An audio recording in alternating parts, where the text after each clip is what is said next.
आज म आफैले लेखेको 5 वटा मुक्तकहरू वाचन गरेर सुनाउँछु। यदि मुक्तक कसैको जीवनसँग मेल खान गएमा संयोग मात्र हुनेछ। म मुक्तक वाचन गर्छु। पहिलो मुक्तक। नलागेसी देशमै पार जानुपर्ने भयो, कस्तो होला हतार हतार जानुपर्ने भयो। नलागेसी देशमै पार जानुपर्ने भयो, कस्तो होला हतार हतार जानुपर्ने भयो। केही गर्न गतिलो ठाउँमा आफ्नो मान्छे नभएसी। नलागेसी देशमै पार जानुपर्ने भयो, कस्तो होला हतार हतार जानुपर्ने भयो। केही गर्न गतिलो ठाउँमा आफ्नो मान्छे नभएसी। केही गर्न गतिलो ठाउँमा आफ्नो मान्छे नभएसी। परिवार पाल्न साउदी कतार जानुपर्ने भयो, परिवार पाल्न साउदी कतार जानुपर्ने भयो। नलागेसी देशमै पार जानुपर्ने भयो, कस्तो होला हतार हतार जानुपर्ने भयो। दोस्रो मुक्तक।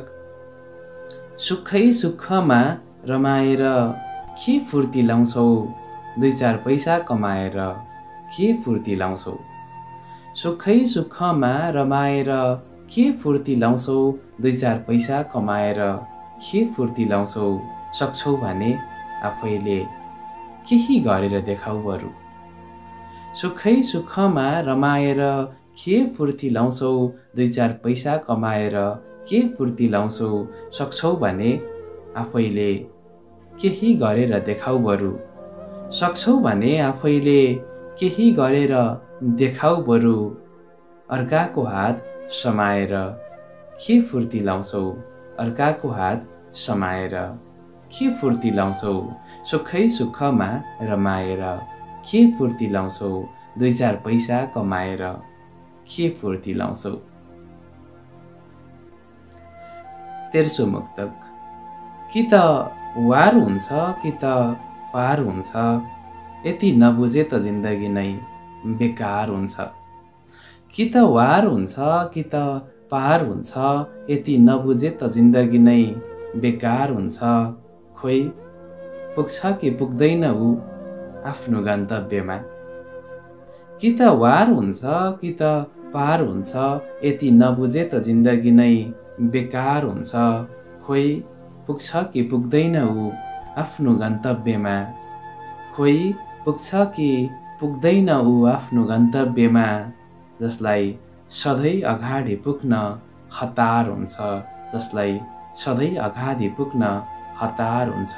कि त वार हुन्छ कि त पार हुन्छ, यति नबुझे त जिन्दगी नै बेकार हुन्छ। यति नबुझे त जिन्दगी नै बेकार हुन्छ। चौथो मुक्तक। उपहार साध्दै हिँड्नेको दिन कसरी चलेको होला, अरूलाई धाँध्दै हिँड्नेको दिन कसरी चलेको होला। उपहार साध्दै हिँड्नेको दिन कसरी चलेको होला, अरूलाई धाँध्दै हिँड्नेको दिन कसरी चलेको होला। दिनरात दुःख गर्दा पनि हातमुख जोड्न मुस्किल भएको छ। उपहार साध्दै हिँड्नेको दिन कसरी चलेको होला, अर्कालाई धाँध्दै हिँड्नेको दिन कसरी चलेको होला। दिनरात दुःख गर्दा पनि हातमुख जोड्न मुस्किल भएको छ। दिनरात दुःख गर्दा पनि हातमुख जोड्न मुस्किल भएको छ। कुरा काट्दै हिँड्नेको दिन कसरी चलेको होला, कुरा काट्दै हिँड्नेको दिन कसरी चलेको होला। उपहार साध्दै हिँड्नेको दिन कसरी चलेको होला, अरूलाई धाँध्दै हिँड्नेको दिन कसरी चलेको होला। पाँचौं तथा यस श्रृङ्खलाको अन्तिम मुक्तक। निप्न दिन्नौ कसैको चुलो लेखिएको रहेछ, अविरल शिक्षाको कुलो लेखिएको रहेछ। निप्न दिन्नौ कसैको चुलो लेखिएको रहेछ, अविरल शिक्षाको कुलो लेखिएको रहेछ।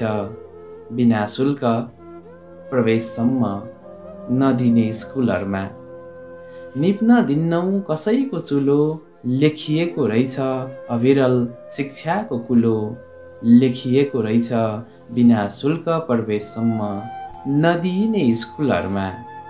बिना शुल्क प्रवेशसम्म नदिइने स्कुलहरूमा धनभन्दा विद्या ठुलो लेखिएको रहेछ। धनभन्दा विद्या ठुलो लेखिएको रहेछ। निप्न दिन्नौ कसैको चुलो लेखिएको रहेछ। अविरल शिक्षाको कुलो लेखिएको रहेछ। धनभन्दा विद्या ठुलो लेखिएको रहेछ। धनभन्दा विद्या ठुलो लेखिएको रहेछ। धनभन्दा विद्या ठुलो लेखिएको रहेछ। Thank you.